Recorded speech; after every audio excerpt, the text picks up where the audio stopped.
riak ni mudah nak faham. Buat apa semua nak tunjuk ke orang. Pi masjid tunjuk ke orang, pi mengaji tunjuk ke orang, tawaf di Baitillahil Haram tunjuk ke orang, ziarah makam Nabi tunjuk ke orang. Tuan-tuan buat apa ni? Tunjuk ke orang kita boleh apa? Pi masjid tunjuk ke orang kita dapat apa? Pi mengaji tunjuk ke orang kita dapat apa? Pi umrah tunjuk dengan orang kita dapat apa? Sedekah pi rumah anak yatim tunjuk ke orang.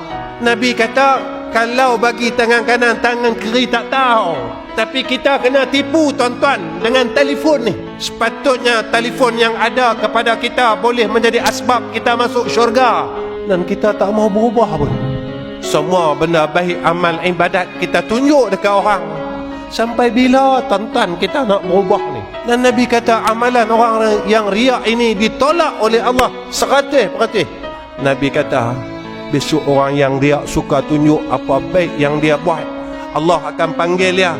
Engkau mintalah kepada orang yang engkau tayangkan amalan kau di dalam dunia, mintalah balasan daripada dia.